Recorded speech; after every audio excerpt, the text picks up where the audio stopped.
Welcome back to the Roots Podcast. My name is Tyler Lingle, and I am joined by my co-host, Max Moore. Together, we have helped hundreds of investors invest in the Indianapolis market. Today, we're joined by Ryan Boyd, a good friend of ours and a real estate genius. He started as an agent and scaled into owning a portfolio of properties, a construction company, and a private lending company. Ryan did this by vertically integrating his real estate business, taking full control of construction, execution, and deal outcomes, all while maintaining an epic lifestyle of travel and adventure. Today, Ryan's breaking down exactly how he invests, builds, sells, and lives, all powered by vertical integration and meticulous planning. Ryan, thanks for coming on the show today. Pleasure to be here. Okay, I'm gonna put that on my resume. Yeah.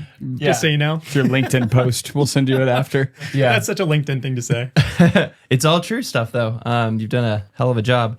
First question for you. We like to start off with kind of a lighthearted, but I guess kind of serious question, which is, if you had one word to describe Indianapolis, what would that be? I would probably say underrated. I think our food scene is awesome. I think our sports scene's incredible. I think that a lot of people look over Indy, and I think that it's a city that a lot of people sleep on, for sure. As long as we stop breaking ACLs, we'll be overrated. Well, we had, 3 different sacrifices for IU to win? Yeah. I love the Pascal Siakam meme of him in pre-game when prayer. he was, where he's like summoning the demons. Yeah. Giving it up for the championship. I love, right before we were jumping into the studio, we were talking about delayed gratification. First question I was going to have was around business growth, but I'd love to hear more about how delayed gratification has played a role in your life and building your real estate business to where it is today. Well, dang, how far back do you want me to go? Go back to the beginning, man. Take it back to diapers. Yeah, basically in a synopsis, I grew up playing music. That was like my full-time gig. It was me, my brothers. We had a band. It was really fun. We had a good time. I got to a point where I realized that the band had to either really succeed or I had to let it go. And I think I was maybe 20, 21 at the time. And I realized I hadn't gone to college. I don't even think I properly have a high school diploma. I was homeschooled, so I didn't even have like a ceremony or anything like that. And I felt so underaccomplished. I felt like I really got to get myself into gear and get this figured out, because how am I going to provide for a family? You know, all the things you want to do. And so I think I bounced around from job to job, ended up landing on real estate because I met Rex Fisher through a mutual friend. And that's how I got started. I bought a duplex. I was living at my parents' house at the time, saving all my income, keeping all my expenses super low. I had some stock like in Apple. I sold all of it just to buy this duplex, and I had no idea what I was doing whatsoever. So house hack is the first selling Apple, getting into the house hack, or you rented it out? Yes, house hack would be smart, but I got greedy. I could stay living at my parents' house, and I did. I bought it as an investment, so 25% down, and then I renovated the units. I'll be clear, I paid somebody to renovate the units. Okay. Phil Kirk did that, and he's great. He was my agent when I first bought. What I noticed about your story from right off the rip is 2 awesome mentors, Phil and Rex. Yes. How did you find a mentor and gain that confidence so quickly? It was a mutual friend. It was somebody that used to babysit my brothers and I that lived in our neighborhood. My parents happened to know him. And Drew Tomasic, if you know that name. Yeah. He used to babysit my brothers and I. And so his parents actually have a successful real estate portfolio, and they introduced me to Rex. This is actually crazy because our coming of age in real estate is identical. Literally. I met Rex through the owner of Refinery 46, who knew my dad. So the connection from my dad led to a connection with Rex. And then Rex paired me with Drew. I was on the Tomasic. I was the only member of Drew's team, which lasted for like 1 or 2 years. Yep. Now he's kind of rolled up under Rex's team, and Drew was my mentor. And I learned investment from Drew. Weird. I learned how to write a purchase agreement from Drew. I learned how to invest from Rex. And I learned a lot from you too. And I was like, you're saying the same things as these guys. Little did I know that was literally your kind of coming of age in real estate. Yeah. That's crazy. Well, shout out to Drew Tomasic, I guess. Drew, we got to get Drew on the pod. Yeah, he's the grandfather of all this, I guess. I think the sacrificial of like Rex has such a way of telling you to lay it all down and just run through a brick wall. And then, okay, how did that duplex work out living at your parents'? It turned out to be the best investment I ever made. It's a duplex in Garfield Park. I picked it up for 65 grand. I'm pretty sure I was actually bidding on that property. If I remember right, I think Phil Kirk was the agent. His clients, which were the Tomasics, Drew Tomasic's parents, were offering on it. And then Phil told me that, and there was some weird agency disclosure thing that I had to do. But anyways, he couldn't tell me what they offered. So I just offered 5,000 over, secured the deal. And it's been the best investment I've ever made. You still own it? Yeah, I do. Wow. Yeah. That's awesome. Yeah. I wish I The sold first it rental first. rates that I was assuming on it would be $600 per unit. I just leased it out for $1,250. This is like 7 years later, but the rental growth has been exponential. Do you have any debt on it today? Yeah, I have a loan. The same able one that to- I got, it's a 30-year loan. Nice. I feel like you could probably pay that off in one strike at this point. Yeah, but I mean, I guess like I think of it as like, an under 5% loan that I can deduct the taxes for interest. And so, there's no reason for me to just you rush might to as pay well. it off. Keep rolling it. No, that's amazing. I want to read a quick stat. According to the NAR, only 26% of realtors own an investment property. What's your response to that stat? How does that play into your journey of investing first? You kind of put the cart before the horse. You invested, then bought. That's exactly what I did. Did you say 26? 26% of realtors own an investment property. Only That's 20%. more than I would have thought. Because I think a lot of agents simply just have a license, but they don't do much real estate transaction. I call them like kind of weekend warriors. Yeah. That's not a mean thing to say, but that's typically what that looks like. But I'm surprised, actually. That's more than I thought. Most agents that I know and work with don't own any investment properties aside from you guys. I wonder if that 26% is weighted by the people that get licensed just to buy investment real estate. I don't know if you've ran across any And of property those. managers and people in that world that just get their license to be in that world, maybe. That Well, we wouldn't even know. I'm also, I guess, one of them, but I turned it Right. into my career. Not just get my license just to buy and transact real estate cheaper, right? Right. Right. Well, what That's why I love got my about- license, was to invest. Right. I think that's what is the common thread between all of us. We got licensed to be an investor, to build wealth and set ourselves and our families up well, financial freedom. And then we were like, shoot, there's this whole other business that creates massive cash flow coming in, and you can help others do the same. And Right. people will line up typically to work with you. How did you go from, and feel free to explain kind of how delayed gratification kind of is the common thread through this, but how did you go from buying that duplex as an investment to a killer agency business? Because when I got in the business, it was like, you were like top 10 at the brokerage. Like Ryan was like, oh, I got a net worth with Ryan. He's onto something. I can see myself in what he's doing. How did you get there? Well, I actually really leveraged the duplex that I bought. Bigger Pockets was like the main reason why I got interested in real estate investing. I joined like a MLM scheme before that. And, I liked the principles of what they were teaching and actually learned a lot from it. It was just not the right vehicle for me. But once I bought that duplex, I really leveraged that. I posted it all over Bigger Pockets. I got my first set of clients, and that's how I got my whole business started.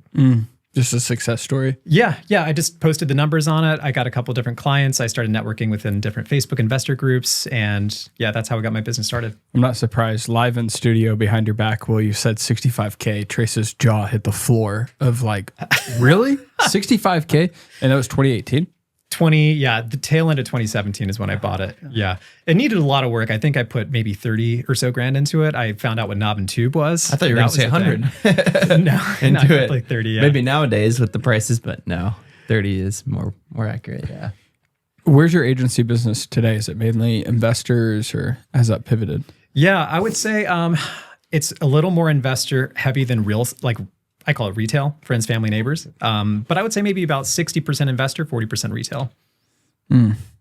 What's it like if you're I'm a first-time home buyer today, 2026? What's it like for me to go through the process? I think picking the right agent can go a long way for you. Obviously I'm biased saying that, but I think when I first bought my first property, having a good agent really was the deal maker for me. Phil Kirk was awesome, guided me through the whole process. I had no idea what I was doing. He walked me through all the different hurdles. So I think that was a very pivotal point for my very first home.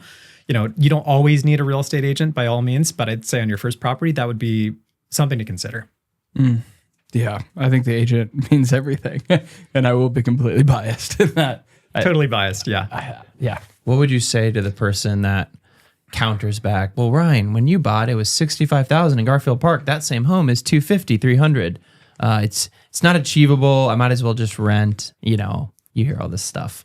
What would you say to that right now? This day and age, there's a reasonable argument to say that renting might be financially more beneficial for you in some cases. It just depends on where you're at. It depends on, okay, am I going to be here for, whenever I talk to anybody buying a home, I don't want to be the person that sells them a home and then they sell it 2 years later and they're underwater or they're negative on equity because you have to pay different fees.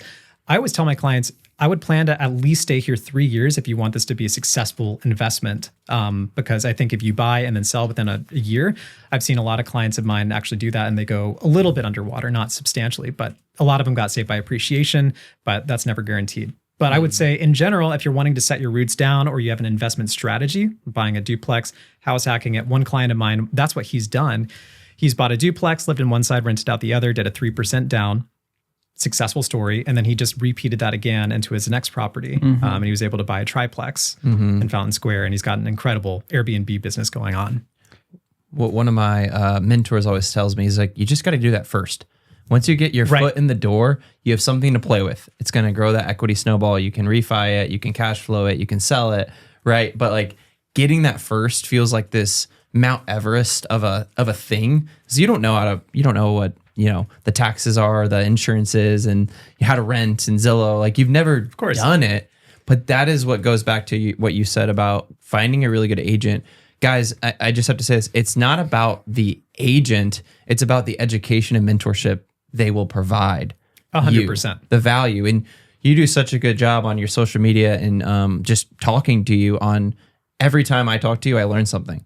And I've been doing this a long time. So I know your clients are talking to you even more on a regular basis and learning just how you can position yourself well to make that a smart investment, not to over leverage yourself and get in a bad position, which is happening right now in 2026 all the time. There were some mistakes made in the last 3 years, I think, and we're all What do you think those mistakes? What do you think those mistakes are? Yeah, I think we're working with a lot of people that are they're losing equity because they got into a cash flow pinch and bought based on growth assumptions that didn't really turn out to be true. 2025 was a more difficult leasing rental season for a lot. And if your property didn't stand out, which you're really good, and I'm sure we'll get into, the rents may have gone down. Okay, now you're in a cash flow problem because rates didn't go down. Now you're selling, but wait, it didn't appreciate from 23. And I have people who bought in 23 that are trying to sell now, and I'm telling them like, hey, I'm just the messenger here. I'm not the market. You're going to take a loss once you factor in the fees and closing costs. Now, if they would hold on 5 years, we all know they'd be in a good position.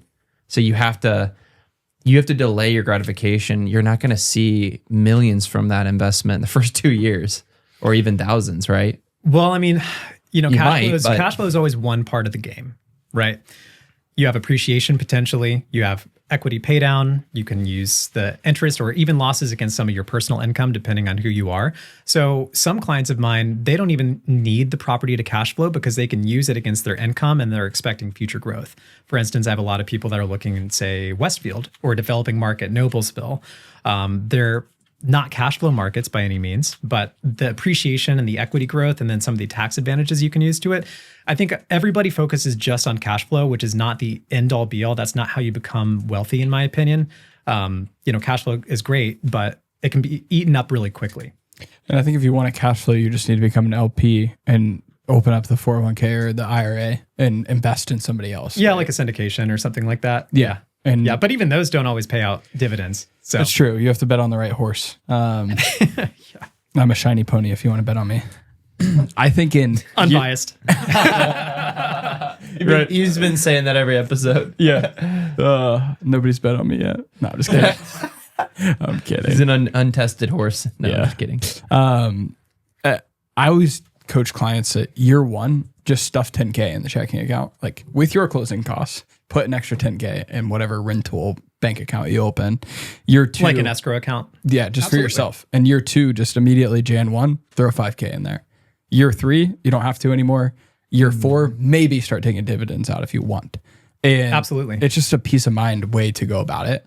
Well, if we want to maybe circle back to the delayed gratification thing, what I did when I was starting to scale my portfolio was I did not take any dividends whatsoever. All of it went right back into an investment account that I was pooling up my money to buy the next one.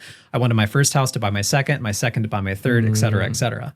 I stopped buying houses just because I self-manage and I don't want to have too many more doors, more problems.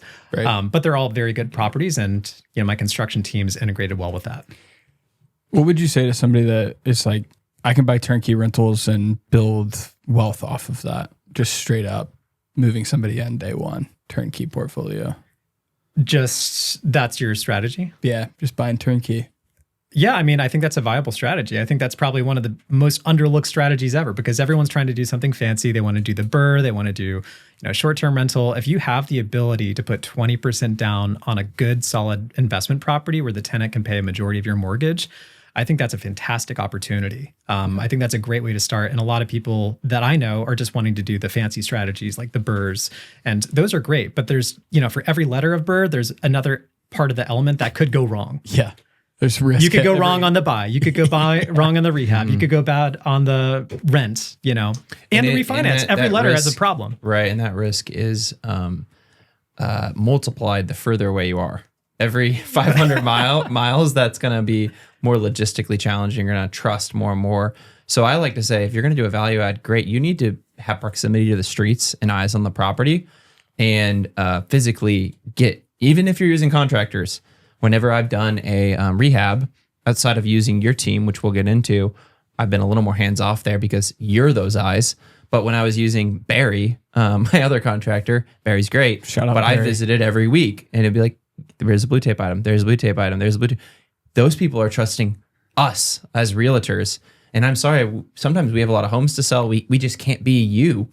You're the investor. Yes. So you need to figure out how to have eyes on the property. Do you guys kind of see how my construction team fell into this place? Is that I felt like I was doing GC work for my clients, like managing the different Why don't you talk about contractors. that story and how you've launched that side of your business?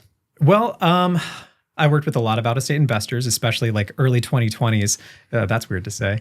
But early 2020s, a lot of out-of-state investors, a lot of people had equity in their homes. They would refinance and they had a pool of cash. They wanted to invest into real estate and affordable real estate in Indy, which is great. Love that. But what that comes with is exactly what you're talking about, is that you're 2,000 miles away on the West Coast or East Coast, wherever you are. You've never seen the property. You don't see the workmanship that the contractor's doing, because they'll take a photo on their crappy phone and it's blurry and it's terrible. And then they'll say, job done. And then look behind the photo where they took. And then I would like constantly have my clients be like, hey, could you do a walkthrough? Hey, could you check in on this? And and I'm like, you're basically asking me to GC your job. And it's just expected. And no offense, but like in the price point, it's not worth the time. It's not worth the money. And half the time, the workmanship would be horrible. I would try to sell what I'd call lipstick on a pig flips for clients of mine that had their cheap contractor. And it was some of the most difficult transactions ever. And so I've looked a few of them. Yeah. I was like, man, this is one of Ryan's older, clients or flips. 100%. Yeah. Because all the new ones are much better. And I'm like, this is Ryan's team's fingerprints on it. And I've used your team, so I won't share too much. Well, and I think that that's important in today's market, is that you need to find reasons for a tenant to not say no to it. Like there's doors missing. And it's like, well, the doors will be there. I promise. I'll have sellers that'll be like, hey, we'll just list it and then we'll fix it kind of later on. And I'm like, no, in today's market, you cannot do that. I walked a house last week that didn't have the floors in, but in the photos it did, because they used AI to finish it out of what all the materials will look like. And did they disclose that? I feel like that's... No, but it was done by Saturday. It was like I walked it on Wednesday and they were just putting the last 5% in. Why did you have to list it on Wednesday? I will never get that. Still understand that. 74 days. That's the median days on market this winter. So if your home is not perfect coming on the market, it will suffer.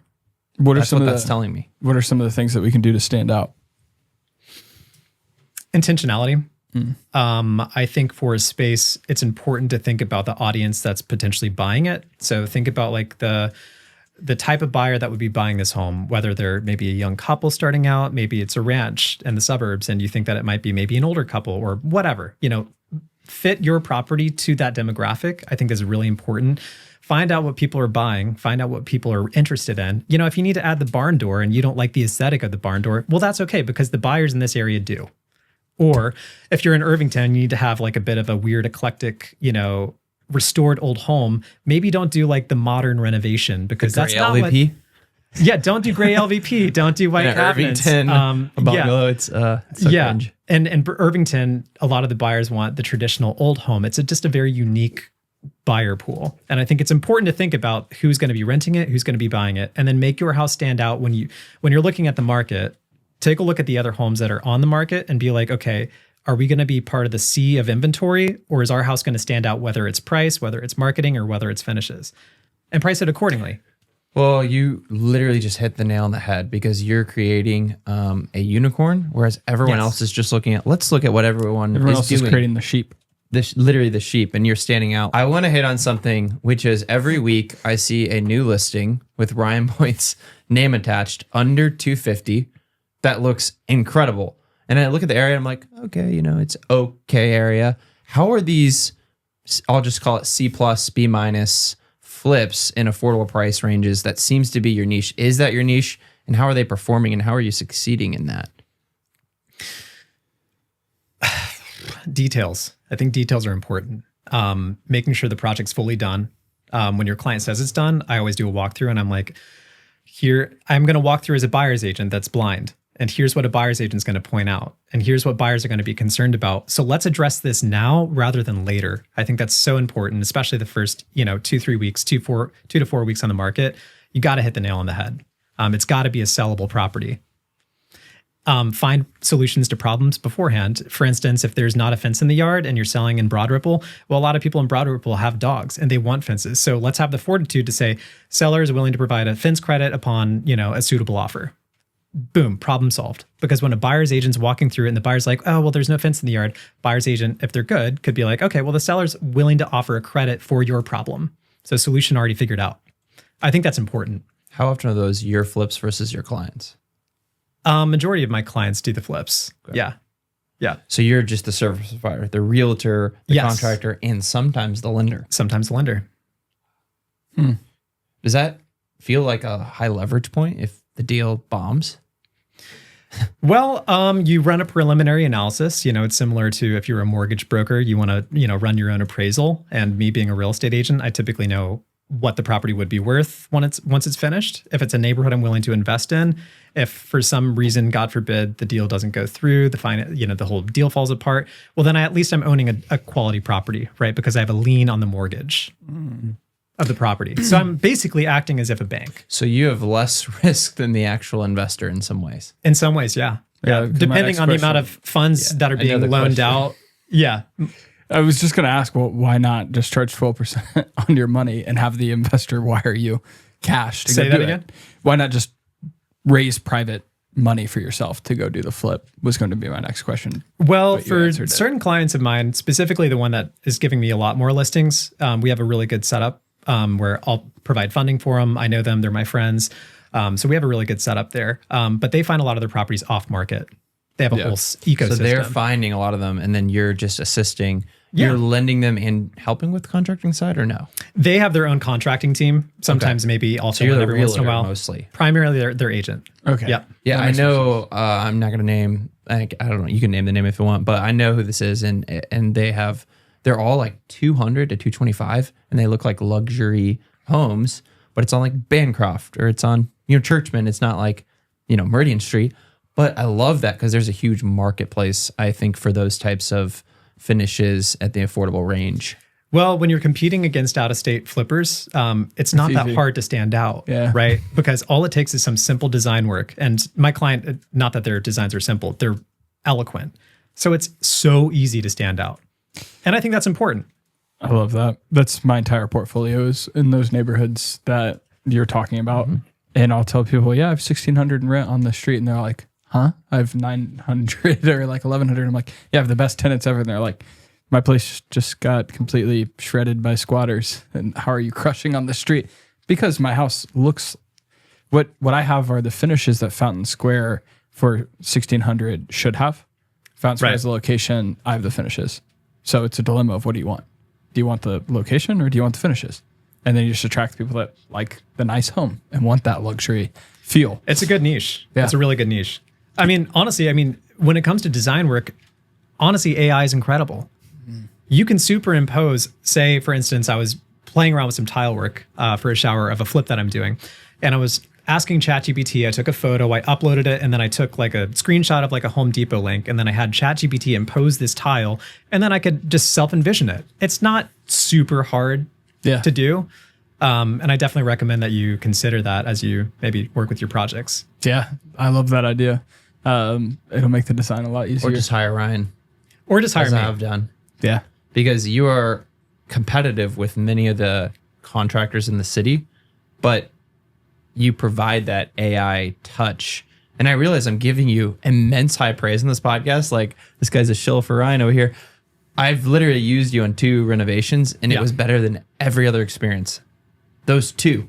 Better than I've had like 10 or 15 I'm glad they worked out. projects that I've participated in.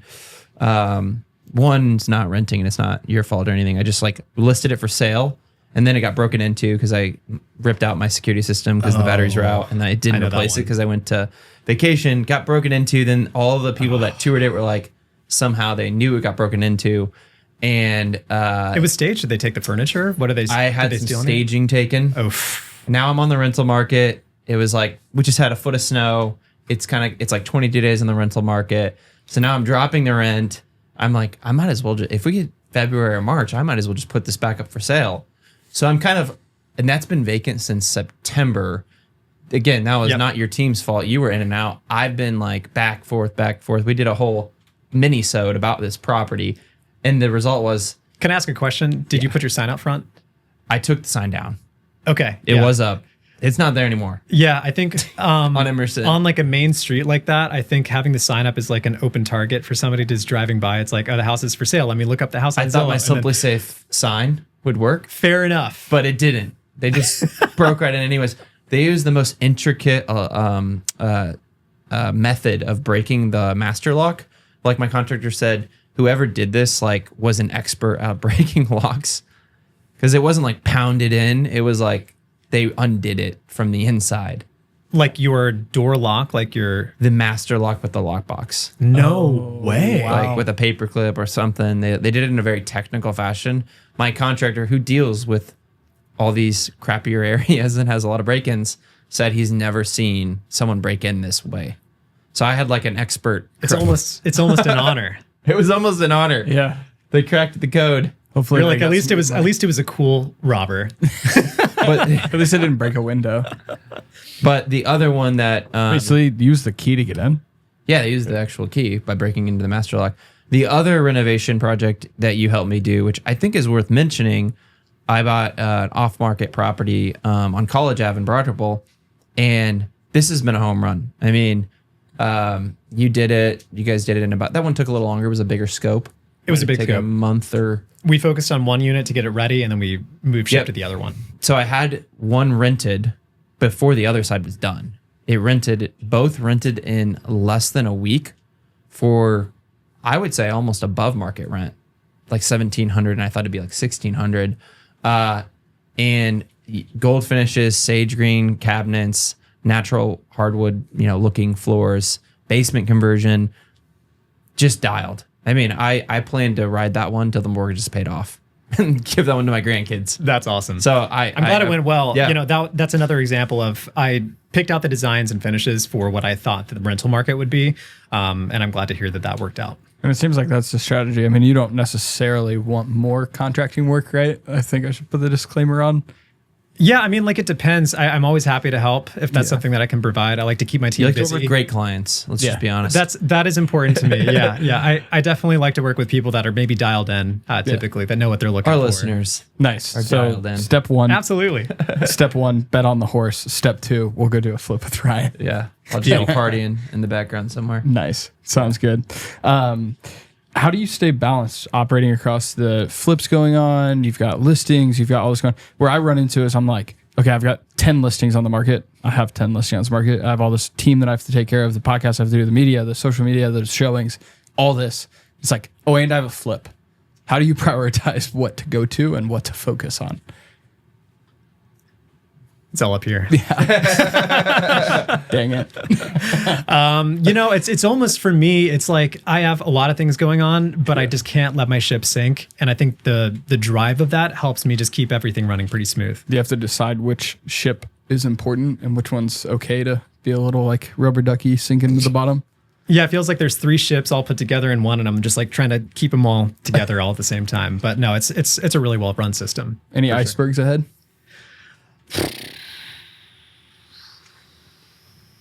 Maybe. Yeah, I don't know if I could talk about it on this podcast though. Fair.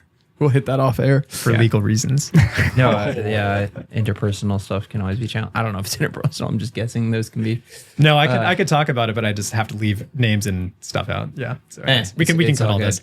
We can call it good. What would you say out of the buckets you're playing in, from the contracting side to the realtor side to the investor side to, I think there was a lending even side? What gives you the most energy? What are you leaning into in this season? I would say seeing my business structure run really well. It's a very niche way to be a real estate agent. And I think that that's something that really helps drive me, is that it helps me use my creative side, because I'm working with clients that are not always emotional when it's investor clients. And then you sometimes deal with the emotions of the retail clients, just because it's a very emotional process buying a home. So the gratification is just kind of seeing all those different things work out one way or another. It's not always smooth, but I think it's just kind of the gratification of serving my friends, family, investors, and hopefully delivering a good product. I like to say my day job is working with investors, and my evening fun job and hobbyist is working with the retail clients, friends and family. That's kind of how it balances out, right? They all have 9 to 5, so we're not showing houses at noon on a Friday to them. Of course. But then on noon on a Friday, we definitely are looking at. So you got your day shift and your night shift. Pretty You're much. working doubles. Working doubles, just trying to buy more rentals for the graveyard shift, I guess. Quick pause here, because if you're an investor in Indianapolis, access matters. That's why we work closely with Tony Boutros at Indy Homes Reborn. He's one of our main sources for off-market wholesale deals and consistently brings strong opportunities to our agents in our investor network. Click the link in our bio to get access to what Indy Homes Reborn has available. Brian, this has been an incredible discussion. We have some rapid fire questions to end with. So we know you are an Indianapolis foodie. We see the stories. You were at Bodie last night. You're at a nice restaurant every night. Let's be honest. This guy's got money. What is your favorite? What is the restaurant we have to know about? What is your favorite restaurant in Indianapolis? I think the most underrated restaurant is Delicia. Hands down, Spanish cuisine. Some of the best food that I've had, really good price point, one of the best drinks in all of Indy. Every single time that I've gone there, it's been fantastic. Since kind of the Sobro area. That is my wife's favorite date night spot. Yeah. And we don't like to talk about it a lot because we don't want a wait. Because there's not even a sign out. The building's blank. It's just like an orange little cover. There's no Delicia, come here, eat here. Yeah. It's kind of subtle in Sobro, but I would agree. It is bomb. I mean, it is really good higher end Latino food. I think maybe it's Latin a top 5 or top 3 restaurant I've ever been to, and I've been to a lot of restaurants. It's incredible. What's you said the drink. What was the drink that's your Oh favorite? man, I think it's called the Fire and Ice. It's like some sort of tequila reposado with mezcal. The Mezcal Old Fashioned is also one of my favorites there. I haven't had that. It's good. I like Mezcal. Add it to the list of places I've never been. Max has got to get out more. I think top 3 that I go to the most would probably be Livery, Bodie, and Bluebeard.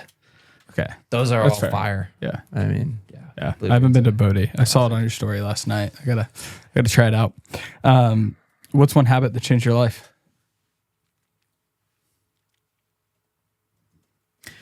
I think consistency, staying consistent. That's something that's always been my drive. Yeah. It's just consistency in my strategy and my planning and where I want my life to look like in the future. I think that's something that I did get from that MLM thing, is that they kind of sold me on a life that I wanted to live. And I think that's been my biggest driver of just all the different businesses and way that I conduct my life. What is the most important thing you've tried to stay consistent in? I would say, for my own personal sanity, I think trying to stay consistent, something that gives me a lot of joy and drive, is just being able to travel the world and experience different things. And I think that's something that I always kind of look forward to. So whenever I'm down bad, I'm like, you know what? There's always something in the future. I I relate to that, but we stay stateside, so we have a baby. We're going to Florida here soon. Nice. not Brazil, You're not in Colombia. Florida and Michigan more than anybody I know. I found that you talked about a hack. To me, that's a hack because like we have these spots we really like, but they're cheap, they're accessible. We have family nearby, get a lot of things paid for, and it's a good getaway. Get the water. I think you should live in Florida for 6 months and one day. Save on some income taxes. You should move down there. There you go. Bye. Peace. No, I am thinking about getting the Michigan license. I think the Michigan cottage scene and the Airbnb scene is pretty interesting. I have a huge passion for the... I may have a client for you then. Okay. Nice. Yeah. My parents bought a cottage there and did the perfect burr. They bought it for what? $350. It's worth conservatively, I would say $800, probably $850. And whoa, they were going to sell it to buy. They're a couple lots over from Lake Michigan, but they want a lot on Lake Michigan. And if they sold it, they could fund the land and most of the project because through the profit they've created. My parents are much better real estate investors than me. They've done like 3 like for fun investments or maybe 4, and they're all home runs. Like literally everyone has made over 6 figures. So I'm like, that's whatever. Incredible. And it's because of the intentionality in the design and the location. My mom is very similar to you, really good with design. She will like go in and tell the contractors like, you did it all wrong. You need to redo it. This is how I want it. Pinterest, and then if they do it wrong, don't have your mom call me. She'll bring her literal like table saw and get to work. Like, anyways, I'm going on a rant about my mom and this episode's almost over. Shout out Linda. Sponsored by my mom. If you had $50K today and you had to start it all over, what would be your first move? I would say probably house hack. Buy duplex, low down percent payment. Actually move in. Okay. Yeah, actually move. I mean, listen, like I took advantage of what was available to me and not everybody has that opportunity and I totally understand that, but I think that's the whole point, right? Is just to be able to save as much as possible, invest as much as possible, and then that grows over time, right? And that helps you get to where you want to be. And so that's just the path that I'm following. A question I didn't ask is, what were your parents thinking when you're like, yeah, I own a duplex, but like still gonna shack up here? No, they were terrified when I bought that duplex. They were like, what have we done? What did we let my son get into? And he's ruined his life. All my coworkers. First the MLM, now Garfield Park. Yeah, I was a server. All my server friends were like, no, don't do it. It's a terrible idea. It's going to fall apart. And I'm so glad I did not listen to my server coworkers. Thank God. When the people you don't want to emulate, not saying your parents, but your server friends are saying no, and you feel like it's a good idea of yes. The second that they said no, I was like, buy. Yeah, yes. Immediately buy. Smack the second that the taxi driver is talking about Bitcoin, it's time to sell. Yeah. You're so right. Don't follow the herd. And that's why people should be buying in January, not in May, because we know January is the best buying opportunity. Hands down, anytime. Yeah, always the best time. Target a house that's been on the market for a while. Seller might be more open to negotiations. I have listings right now that would sell for more in the better season that we're getting desperate. Just don't ask for a new roof. This has been another episode of the Roots Podcast. Thanks for coming on, Ryan. It was a blast. Pleasure. Thank you, guys. Where can people find you? Typically, I'm more active on Instagram more than anything. So if you want to follow me, it's Ryan Elijah Boyd. You can follow me on there. And then I also have a real estate agent page on top of that. Nice. Facebook, email. You got a great social media presence. Keep up the good work. Yeah. Just trying to keep up with you guys, man. Just trying to keep up. We don't know what we're doing. Yeah. We love you guys. Thanks for listening. Yeah. Thanks for listening. Make sure to come to our next masterclass and like and subscribe. Do all the YouTube things.